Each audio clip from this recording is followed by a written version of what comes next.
Hi, I'm Verena and today I'm talking to Freida Nipples. Hello. Hello. Freida Nipples. What's the story behind this name? Are you an activist? Kinda, yeah.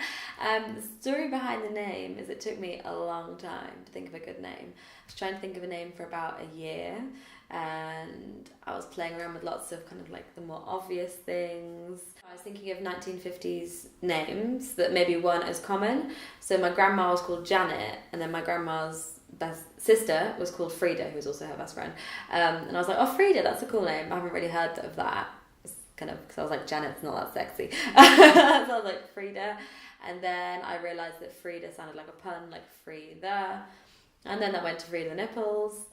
Freida Nipples. And yeah, I like to think of burlesque as like body activism, even though I'm not a neo-performer whose acts have like a specific point or narrative behind them. I believe that within classic burlesque, just women using their bodies in that way optionally, and choosing to present themselves that way is activism in itself. You're pretty new to burlesque, but you've already performed in international festivals. Yeah. You have your own show. You just started your own vlog. You're teaching workshops. Yeah. Now we're dying to know, what's your secret to success? I think the secret's like be nice. That's quite a good start, kind of like in life. But yeah, like people might label it like networking, but I really enjoy. I get a lot of passion and joy from talking to new people, meeting new people, interacting with people, whether that be in person or online. So yeah, before I started performing, I was kind of involved in the scene for at least a year, maybe a bit longer.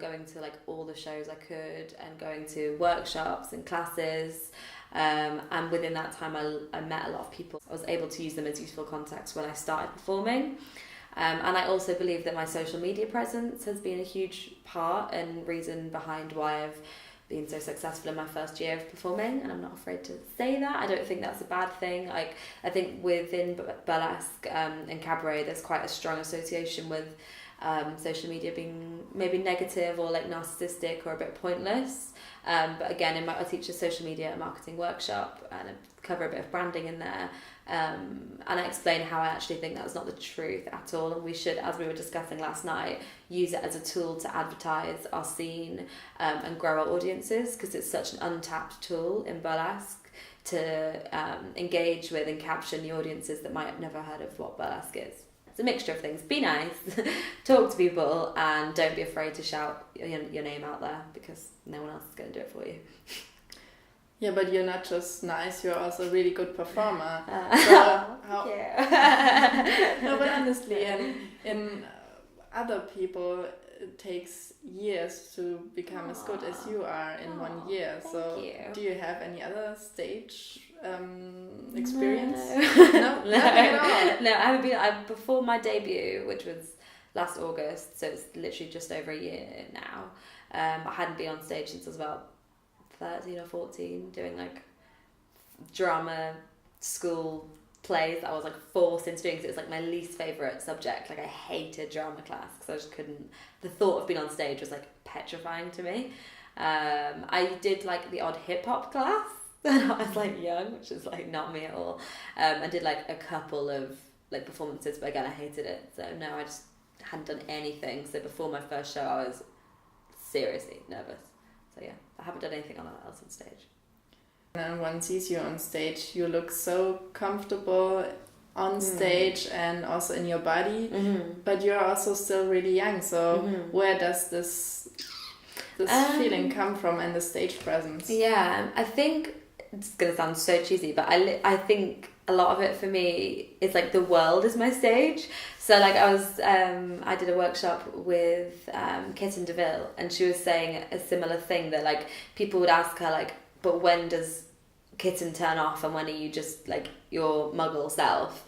And for her it's kind of like the crossover she doesn't really have that anymore. Like, she will always be sat very well, and that's kind of just who she is. So part of it for me is that like I do have a much more like dressed down-ish version of Freida, but like in my day-to-day life this kind of is how I present myself. So I've worked on like my look aesthetically, for like my whole teenage years, and it's got me to this point. And as I said to you earlier, my mum owns nail salons and stuff like that, so she's very glamorous, or quite glamorous, and she's always taught me to be very confident and believe in myself. She's all about like girl power, and also when I went to university, I started going to classes with Lady Wildflower, and that was again just because I was kind of getting into the aesthetic of like 1950s, and I thought, oh, burlesque might be a chance to meet some new people. But within those lessons, Lizzie taught me so much, Lady Wildflower taught me so much about like believing in yourself, about fucking the patriarchy. I don't know if I'm allowed to swear. But yeah, okay, yeah, fuck the patriarchy. I don't know, a lot of it comes from my like deep founded belief in like feminism, I think. And like for me, being on stage is like owning that space, and it's my space where I can be free from all those things that the patriarchy says you're not supposed to be. So like again with my body, it's like almost like I so actively embrace like my shape, because it's so not, I feel like it's, some people would argue differently because I'm like hourglass, but I don't feel like I fit into like society's norms of what's like beautiful. So for me to like embrace what I do have is kind of like a fuck you to like the man.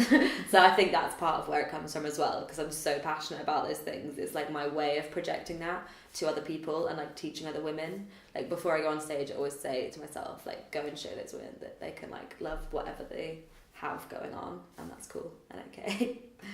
When I first got into burlesque, that was like what I thought. I thought like the only way that you could project a message with burlesque was doing neo-burlesque, and I admire and I still love performers like Ruby Jones, Lolo Brow, Lily Snatchdragon. They're all performers in London, but they all bring like messages to the stage. But for me, like classic burlesque does bring a message. Like to me, glamour in itself, like day to day walking down the street being super glamorous, has a message in that like you're not afraid to own the space you're in. You're not afraid to be eccentric and have nails that like look like a cartoon character, and you're not afraid to take up that space. So for me, I quite deeply believe that classic burlesque is just as important for like passing a message on to people, even if it's not like a direct like fuck the tampon tax or like women and like pay inequality. I still think a woman being on stage, owning that stage, is a political message in itself.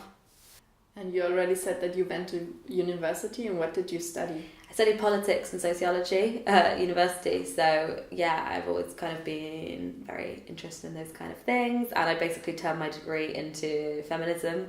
Like every single subject I chose, every single module I chose was about feminism, but I dropped out of uni. I didn't complete it. I'm a dropout. But yeah, whilst I was at university, I discovered burlesque, so that was enough for me. And I started the University of Manchester Burlesque Society as well whilst I was there. That was nice. And why did you drop out? Because of anxiety and things like that.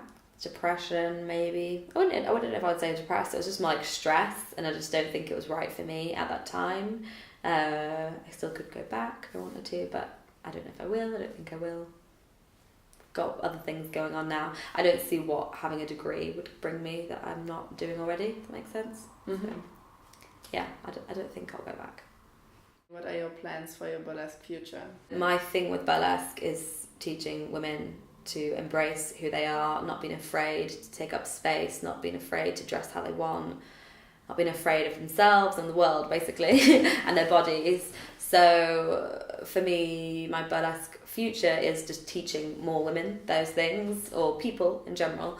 I'd love to produce a lot more small shows, because I kind of think in the UK, again, that's where it's at with producing. Like, to have a successful show, it's quite, not easy, but it's doable to have a little show that does very well. But I think the larger shows are the ones that struggle. So I'd love to have a lot more of those kind of shows like all over the country.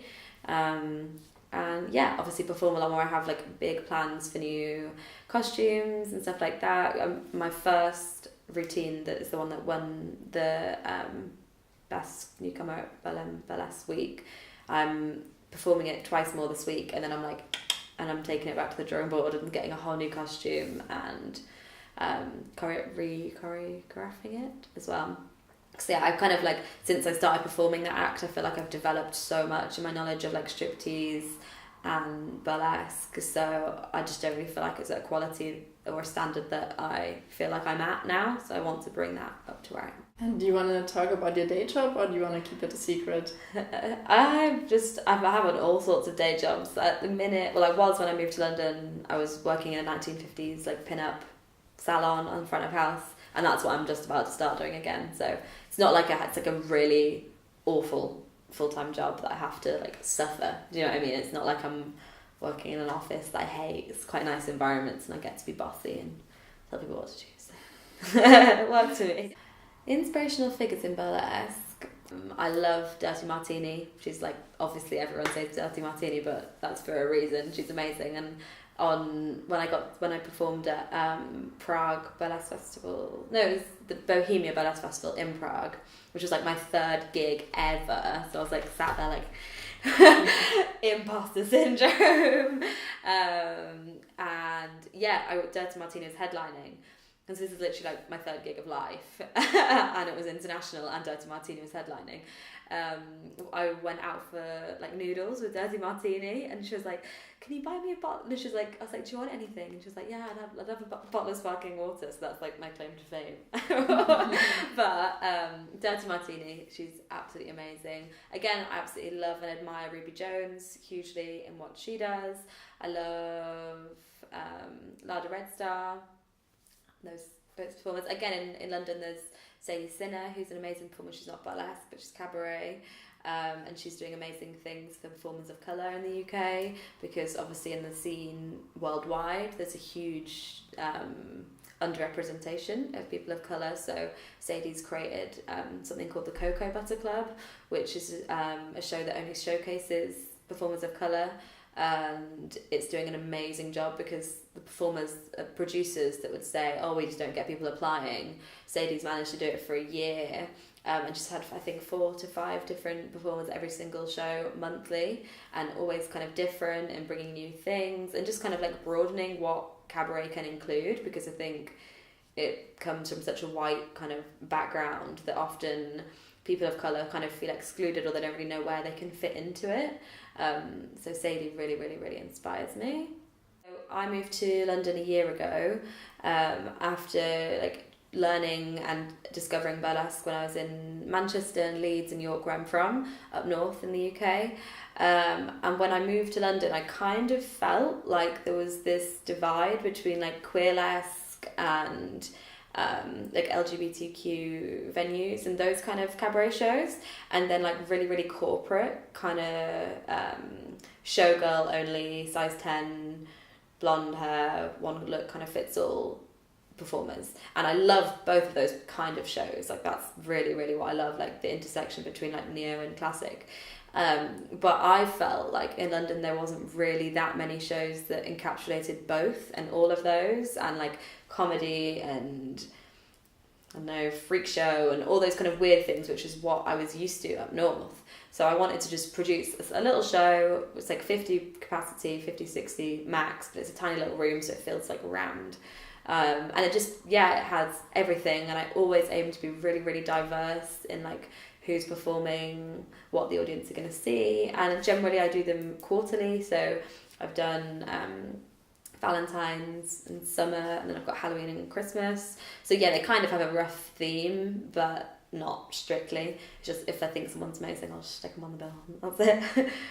And what's the name of the show? Freida Nipples presents. Of course. Of course. Always working on the branding. Yeah, exactly. Yeah.